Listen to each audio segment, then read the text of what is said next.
Karena setelah itu media kuasa mendaftar di postingan mereka di Facebook. Kuasa ini semua bisa mendapat. Ini terprovokasi. Ya, bersama-sama karena mengetahui ada kelompok media dan pertamanya yang pertandasnya sudah bertanding di untuk melakukan pelanggaran kemudian dilakukan.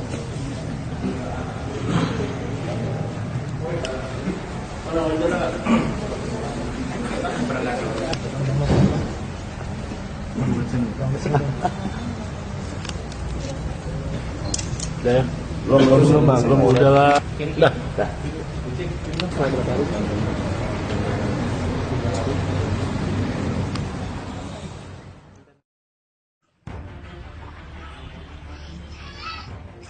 Tanggal 22 Juli 2017 saat pertandingan Liga Pertama Persib melawan Persija di Stadion GBLA telah terjadi pengeroyokan, penganiayaan terhadap korban almarhum Riko 22 tahun yang sempat dirawat di Rumah Sakit Santo Yusuf.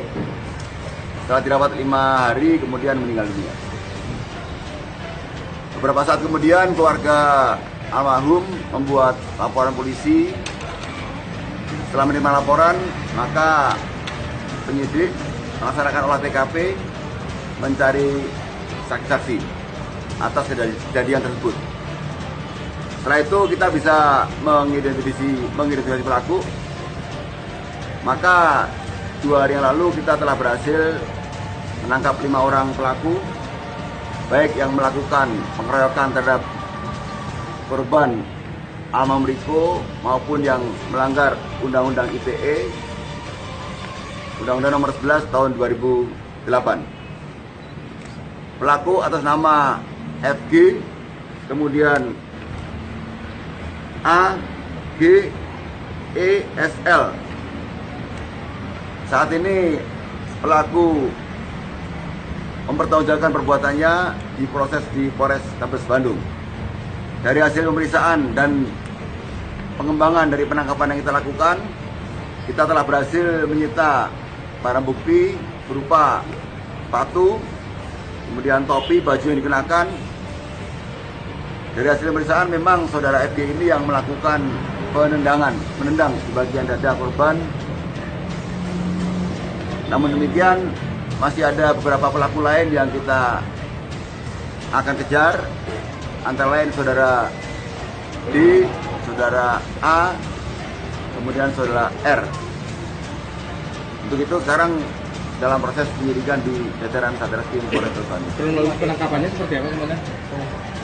Ya, pengungkapannya kita bersama beberapa waktu yang lalu. Ada bukti-bukti petunjuk, baik melalui Instagram, Facebook, kemudian video yang diberikan oleh rekan-rekan media, Bapak Wali Kota, kemudian juga hasil olah TKP yang kita lakukan, maka kita bisa mengidentifikasi pelaku dan akhirnya bisa menemukan alamat para pelaku ini ada di beberapa kota tersebar di sekitar kota Bandung. Kalau FG yang melakukan penendangan ini di kota Kabupaten Bandung, di Cipare. Tapi ada beberapa pelaku lain yang melanggar Undang-Undang ITE itu dari Sukabumi, dari Kerawang, dari Cimahi, dari Ciamis. Latar belakang dia menendang sendiri seperti apa? Motifnya bagaimana? Ya, tentunya memang kalau kita lihat dari postingan para pelaku, mereka sangat tidak suka dengan supporter Jackmania.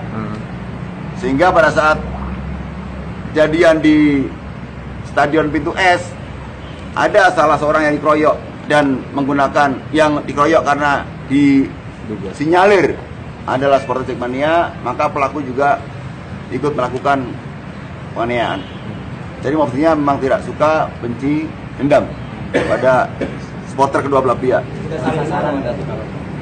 Kalau ini tidak salah sasaran karena memang dia mengetahui bahwa seseorang yang dikeroyok itu adalah salah supporter Jackmania. Oh.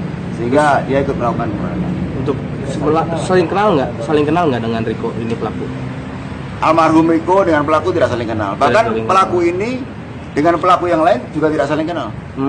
Ya, untuk itu dia juga tidak mengetahui alamat-alamat para pelaku ini. Namun demikian kita berusaha untuk mengidentifikasi dan mencari para pelaku. Ini provokator atau semuanya spontan, Bang? Spontan, ya spontan melakukan pengeroyokan itu. Apakah ada pengaruh alkohol, Bang? Tidak ada. Hasil pemeriksaan tidak ada. Ini tadi pengeroyokan dan ITE-nya bisa dijelasin Bang? Ya, karena setelah kejadian pertandingan sepak bola itu, setelah ada korban meninggal dunia, seperti ada kepuasan dari para pelaku ini, PE ini yang diungkapkan di postingan mereka di Facebook. Kepuasan, kebencian terhadap salah satu kelompok. Ini yang kita kenakan kepada Undang-Undang ITE pasal 45A. Ya, ujaran kebencian yang menimbulkan dampak, tentunya bisa menimbulkan dampak keributan, pertikaian antar kelompok satu dan kelompok yang lain. Berarti ini memukul Riko itu karena Riko menolong di Jackmania kah atau gimana? Ya, karena sepengetahuan dia bahwa ada Jackmania yang tertangkap, yang sedang dikeroyok, maka dia dengan spontan ikut melakukan. Oh, ikut melakukan. Nendang, bukan mukul, dia nendang pakai sepatu ini. Dia di postingan dia kan dia nendang sepatu ini. Oh, jadinya dia sebenarnya terprovokasi ya? Ya, dia sebetulnya bersama-sama karena mengetahui ada salah satu orang yang disinyalir beda kelompok dengan dia, kemudian dikeroyok, dia ikut melakukan. Berarti pelaku pertamanya yang pertama untuk menendangnya belum? Nah, dia tidak tahu. Oh, tidak Ya, tahu. karena kan itu bergerak. Setelah korban tidak dari tempat duduknya, kemudian bergerak sampai ditolong ke pintu keluar. Itu tentunya ada beberapa orang yang selalu ikut melakukan pemukulan, pendengan dan Berdasarkan pengakuannya jauh nggak dia duduknya sama dengan waktu lokasi TKP-nya itu? kurang Agak tidak terlalu jauh. Tidak terlalu jauh. Ya, sekitar 15 meter lah. 15 meter ya berarti. Sekarang diduga pelakunya berarti Lebih dari 5 orang. dari Ya, untuk itu kita sudah ketahui identitasnya, kita terbitkan DPO untuk melakukan pengejaran kepada para pelaku. Ada yang di bawah umur, Bang? Kalau yang ITE ada di bawah umur. Ya, kalau ini pelaku yang melakukan pendangan umurnya 19 tahun. Bang, ini kan pasca kejadian baru sekitar sepekan ditangkap. Ya. Selama sepekan dia udah tahu dia dicari polisi atau seperti apa, Bang? Dia melarikan diri atau gimana? Kenapa nih? Ya, dia berlindung. Dia setelah posting di Facebook dia, kemudian dia ada rasa ketakutan. Kemudian dia selalu bergerak dengan orang tuanya sampai ketangkap di rumahnya. Jadi ada Dia ada rasa takut. orang tuanya juga menyembunyikan ya gimana? Orang tuanya melindungi. Ya. Melindungi. Bahkan ada keinginan orang tuanya untuk menyerahkan kepada polisi, tapi kita sudah melakukan penangkapan terlebih dahulu. TPO ada berapa orang? DPO sementara 4 orang. Dia tahu ya Rikonya meninggal. Dia tahu nggak? Tahu. Ya. Oke, terima kasih.